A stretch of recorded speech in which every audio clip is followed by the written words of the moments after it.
অনেকে অভিযোগ করে আল্লাহ আমার এটা দেয় নাই, ওইটা দেয় নাই, আমি এটা পাই নাই, ওইটা পাই নাই। ও পায়, আমি পাই না কেন? ওর চাকরি হয়, আমার হয় না কেন? ওর ব্যবসায় লাভ, আমার লস কেন? ওর বউ সুন্দরী, আমারটা কালা কেন? আছে না নাই? না, অভিযোগ করবেন না। আপনি যে অবস্থানে থেকে অখুশি, আপনি যেই অবস্থানে থেকে আল্লাহর কাছে অভিযোগ করতেছেন, আপনার এই অবস্থানে আসার জন্য অনেকে আল্লাহর কাছে দোয়া করতেছে, ঠিক কিনা? কিন্তু আপনি এই অবস্থানে খুশি না। অনেকে এই অবস্থানে আসতে চায়, তাদের স্বপ্ন যে তারা একদিন আপনার স্থানে আসবে, কিন্তু আপনি আপনার জায়গায় থেকে খুশি না। এজন্য উনজুর ইলা মান হুয়া আসফালা মিনকা, তোমার চেয়ে যে খারাপ অবস্থায় আছে তার দিকে তাকাও, তাহলে তোমার মনের দুঃখ ঘুচিয়ে দিবে কে? আপনার চেয়ে যে খারাপ অবস্থানে আছে তার দিকে দেখেন কি অবস্থা। আপনি এইটা চান, ওইটা চান, কত কিছু লাগবে আপনার। হসপিটালে যে দেখেন ক্যান্সারে আক্রান্ত রোগীদের কি অবস্থা দেখেন। ক্যান্সার যার নেই কোনো অ্যান্সার, বাঁচবে না সে। ওরে যে জিজ্ঞেস করেন, ভাই আমি তো বাড়ি চাই, গাড়ি চাই, আমার অনেক অভিযোগ, আমি এটা চাই, ওটা চাই, তুমি কি চাও? ক্যান্সার আক্রান্ত রোগীটা বলবে, আমি কিচ্ছু চাই না, আমি খালি বাঁচতে চাই। ক্যান্সার আক্রান্ত রোগীটা কি চায়? শুধু কি চায়? বাঁচতে চায়। আর আমাদের অনেক কিছু লাগবে। এজন্য বেঁচে যে আছি, এই জন্যই আলহামদুলিল্লাহ। শ্বাস প্রশ্বাস যে নিতে পারতেছি, বেঁচে আছি, অনেক দিয়েছে প্রভু, আর কিছু লাগবে না, আলহামদুলিল্লাহ পড়েন। চাওয়ার কোনো শেষ নাই, আছে? লাউ আন্না লিকুল্লি ইবনি আদম ওয়াদিয়ান মিন যাহাব আহাব্বা আন ইয়াকুনা লাহু ওয়াদিয়ান ওয়া লা ইয়ামলা ফাহু ইল্লা তুরাব। প্রত্যেক বনি আদমকে আল্লাহ তাআলা একটা করে স্বর্ণের পাহাড়ের মালিকও যদি বানিয়ে দেয়। কিসের পাহাড়? সবাই বলেন। দেখছেন শরীয়তপুরে? শরীয়তপুরে নাই স্বর্ণের পাহাড়? কোন দেশে আছে?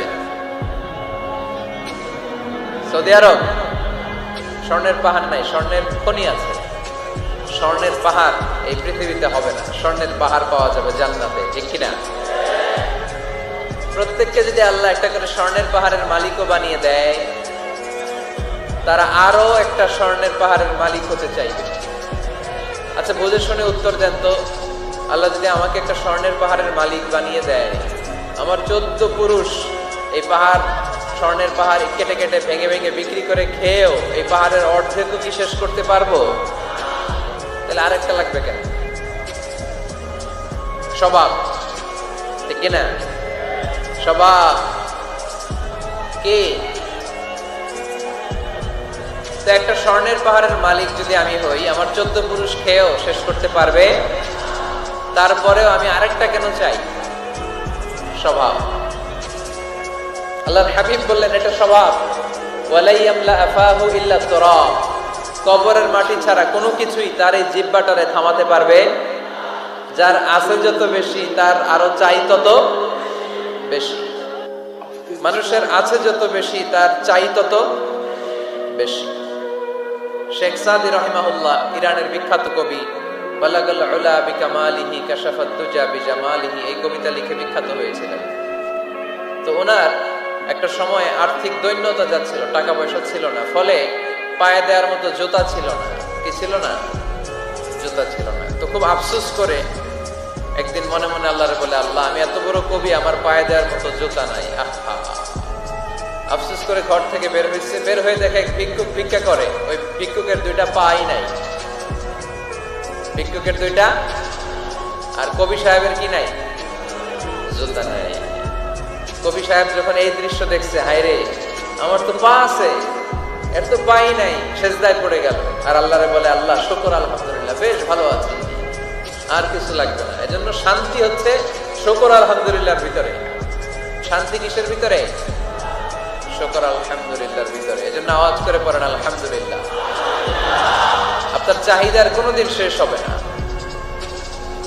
দেখবেন যার পা নাই, সে পা দেখে আফসোস করে, ইস লোকটা হেঁটে যায়, কি সুন্দর যায়, আমি তো হাঁটতে পারি না, যদি হাঁটতে পারতাম, যদি 2টা পা থাকতো। যার পা আছে, সে সাইকেলওয়ালাদেরকে দেখে আফসোস করে, ইস আমার যদি একটা সাইকেল থাকতো তাহলে তার হাঁটা লাগতো না, সাইকেল দিয়ে বাজারে যেতাম। যার সাইকেল আছে সে আবার হুন্ডাওয়ালাদেরকে দেখে আফসোস করে, ইস একটা হুন্ডা যদি থাকতো তাহলে তো ভো ভো করা যাইতো না। হুন্ডাওয়ালার আফসোস আছে প্রাইভেট কারওয়ালাদের দেখে, তারা আফসোস করে ইস আমার যদি একটা কার থাকতো তাহলে তো কার চালাইতে পারতাম। যাদের প্রাইভেট কার এদেরও আফসোস আছে, ইস আমার যদি একটা হেলিকপ্টার যদি থাকতো তাহলে তো উড়াল মারতে পারতাম, ঠিক না? হেলিকপ্টার ওয়ালাদেরও আফসোস আছে, আমার যদি একটা জেট প্লেন থাকতো, jet plane, private jet plane, ও প্রিন্স ওয়ালিদ বিন তালালের মতো 70% মেড অফ গোল্ড, তার একটা জেট প্লেন আছে, এটার 70% স্বর্ণ দিয়ে বানানো। তার মানে চাওয়ার কোনো শেষ আছে নাই। সুখ শান্তি যদি চান অলওয়েজ পড়বেন আলহামদুলিল্লাহ। কি পড়বেন? টাকা যার বেশি টেনশন তার বেশি। সাধারণত টাকা যার বেশি রোগ তার বেশি, টাকা যার বেশি শান্তি তার কম। আপনি খোঁজ নিয়ে দেখেন, 1000 কোটি টাকার মালিক, ঘরে শান্তি নাই, স্ত্রীর সাথে মনোমালিন্য, স্ত্রী যায় একদিকে উনি যায় আরেকদিকে, পোলায় কই যায় পোলায় নিজেও জানে না, মেয়ের অবস্থা খারাপ, আরেক ছেলের সাথে হাঁটে। তো এই হচ্ছে এদের লাইফস্টাইল। সবাই না, আল্লাহওয়ালা যারা তারা ভিন্ন। রাতে এদের ঘুম হয় না, অনেকগুলো ঘুমের ট্যাবলেট খেয়ে ঘুমাতে হয়, ঘুম আসে না, ঘুম আসে না। কিন্তু রিক্সাওয়ালা, কুলিওয়ালা, দিনমজুর, এদের রোগ বালাই আছে? কথা বলেন। খাওয়ার সমস্যা আছে, ঘুমের সমস্যা আছে, শুইলেই ঘুম আসে, যেখানে রাইত ওইখানেই গাই। ঘুমাইতে দেরি, নাক ডাকতে দেরি হয় না, ওর নাকের ডাকের আওয়াজে ট্রাকের ইঞ্জিনও ফেল। শান্তির ঘুম। এই জন্য সবসময় শান্তি খুঁজতে হবে। কি খুঁজবো? শান্তি দেওয়ার মালিক কে? আল্লাহ তুমি এই দেশটাকে শান্তিময় করো, শরীয়তপুরটাকে তুমি শান্তিময় করো, আজকের মাহফিলটারে কবুল করো। শামসুল হক শিকদার জামি মসজিদ কমিটির উদ্যোগে 10ম বার্ষিক তাফসীরুল কোরআনের মাহফিল, স্থান জাজিরা, কেন্দ্রীয় ঈদগাহ ময়দান। এটা জাজিরার নাম অনেক শুনেছি আমি, আসা হয়নি, এই প্রথম আসলাম আলহামদুলিল্লাহ। 3 দিন ব্যাপী তাফসীরুল কোরআনের প্রোগ্রামের আজ 3য় রজনী। আমার আগে কথা বলেছে মুফতি কাজী মোহাম্মদ ইব্রাহিম, গতকাল কথা বলেছে মাওলানা এম হাসিবুর রহমান, কথা বলেছে মাওলানা আব্দুল খালেক শরীয়তপুরী। যারাই কথা বলেছে কোরআন হাদিসের আলোকে যা বলেছে আমরা যেন আমল করতে পারি, আল্লাহ তৌফিক দান করো।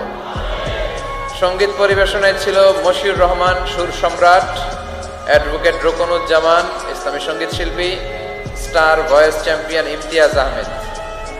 আজকের প্রোগ্রামের প্রধান অতিথি জননেতা জনাব ইকবাল হোসেন অপু সাহেব, মাননীয় সংসদ সদস্য শরীয়তপুর 1 আসন, আসছেন উনি।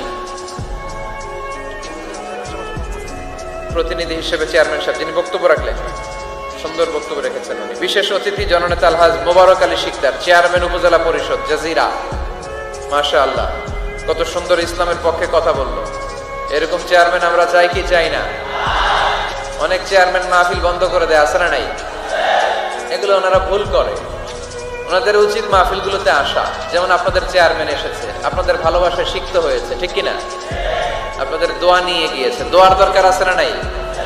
দোয়ার অনেক দাম।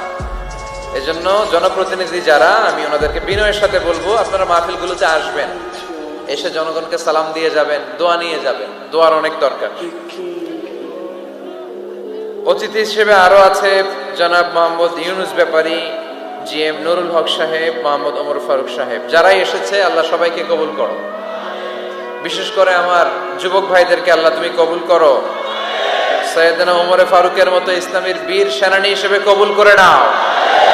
পর্দার আড়ালে মা বোনদেরকে আল্লাহ তুমি কবুল করো। আম্মা জান আয়েশা রাদিয়াল্লাহু তাআলা আনহা, খাদিজাতুল কুবরা রাদিয়াল্লাহু তাআলা আনহার মতো মহিয়সী, গরিয়সী, নেককার নারী হিসেবে কবুল করো। আসুন আমরা সরাসরি কোরআন থেকে শুনি, কারণ কোরআন থেকে শুনলে বরকত বেশি না কম? আরো জোরে বলেন, বেশি না কম? এটা এমন একটা কিতাব যে কিতাবে কোনো ভুল নাই। আছে? সন্দেহ আছে? সংশয় আছে? মুত্তাকিনদের জন্য এই বইটারে হেদায়েতের কিতাব করে নাজিল করলো কে? যালিকাল কিতাবু লা রাইবা ফি হুদাল লিল মুত্তাকিন। This is the book, the most authentic and original book in the world, whereof there is no doubt in it. Teach and guidance to those who are মুত্তাকিন। এটা এমন বই যে বইয়ে কোনো ভুল নাই, কোনো সন্দেহ নাই, কোনো সংশয় নাই। মুত্তাকিনদের জন্য এই বইটারে হেদায়েতের কিতাব করে পাঠালো কে? আবার আল্লাহ বলেন কিতাবুন আনজালনাহু ইলাইকা লিতুখরিজান নাসা মিনাজ যুলুমাতি ইলান নূর। নবী হে, এই কিতাবকে আমি নাজিল করেছি অন্ধকারাচ্ছন্ন মানুষগুলোকে আলোর পথ দেখাতে, বামপন্থী গুলারে ডানপন্থী বানাতে, জাহান্নামী গুলারে জান্নাতি বানাতে। এই কিতাব যদি কেউ পড়ে সে মানুষের মতো মানুষ হয়। ওই মানুষ কখনো অন্যায় করে না। এই কিতাব যে পড়ে এবং মানে, এই কিতাবের শিক্ষাকে যে নিজের মধ্যে ধারণ করে সে কখনো মিথ্যা বলে না, মা বাবার সাথে বেয়াদবি করে না। ওই আলোকিত মানুষটা কখনো টেন্ডারবাজি করে না, চাঁদাবাজি করে না, দুর্নীতিতে চ্যাম্পিয়ন হয় না, ক্যাসিনো ব্যবসায় নামে না। এই কোরআন যারা বুকে ধারণ করে এরা কোনোদিন পেঁয়াজের দাম বাড়ায় না। জোরে বলেন ঠিক কিনা? এরা কখনো তাদের কোনো কাজে জনমানুষের ক্ষতি করে না। এরা সব সময় কল্যাণের পক্ষে, এরা মানবতার পক্ষে। এরাই হচ্ছে আলোকিত মানুষ, ঠিক কিনা? মানুষ হওয়া পৃথিবীতে বড় কঠিন। খালি চোখে যা দেখেন এগুলো মানুষ না, এগুলো জনসংখ্যা। এগুলো কি? এজন্য বলা হয় বাড়ছে জনসংখ্যা, কমছে মানুষ। বাড়তেছে কি, কমতেছে কি? মানুষ। গরুর পেট থেকে বেরোলেই ওটা গরু হয়ে যায়, ছাগলের পেট থেকে বেরোলেই ওইটা ছাগল হয়ে যায়, মুরগির পেট থেকে বেরোলেই ওইটা মুরগি। কিন্তু মানুষের পেট থেকে বেরোলেই ওটা মানুষ হয় না, ওটার মানুষ বানাইতে হয়, তাই না? আবার গরুকে কেউ কোনোদিন বলে না এই তুই গরুর মতো গরু হ, বলে? শরীয়তপুরে আপনারাও বলেন না? ছাগলরে কেউ কোনোদিন বলছে এই তুই ছাগলের মতো ছাগল হ। কিন্তু মানুষকে বলা হয় তুমি মানুষের মতো মানুষ হও। কোরআন পড়লে মানুষের মতো মানুষ হওয়া যায়, ঠিক কিনা? এই দুনিয়া এখন তো আর সেই দুনিয়া নাই, মানুষ নামের মানুষ আছে দুনিয়া বোঝাই। সেই মানুষের ভিড়ে আমার আসল মানুষ নাই, ঠিক কিনা? আসল মানুষের বড় অভাব। মানুষের মতো মানুষ খুঁজে পাওয়া দুষ্কর। এই কোরআন এসেছে আমাদেরকে মানুষের মতো মানুষ বানাতে। এজন্য এই কোরআন থেকে শুনলে লাভ না লস? কোরআনের সাথে আমাদের সম্পর্ক বাড়াতে হবে। প্রতিদিন কোরআন তেলাওয়াত করতে হবে। আপনারা করেন? হ্যাঁ, আজকে করছেন কারা কারা দেখি? মাশাআল্লাহ, মাশাআল্লাহ, হাত নামান।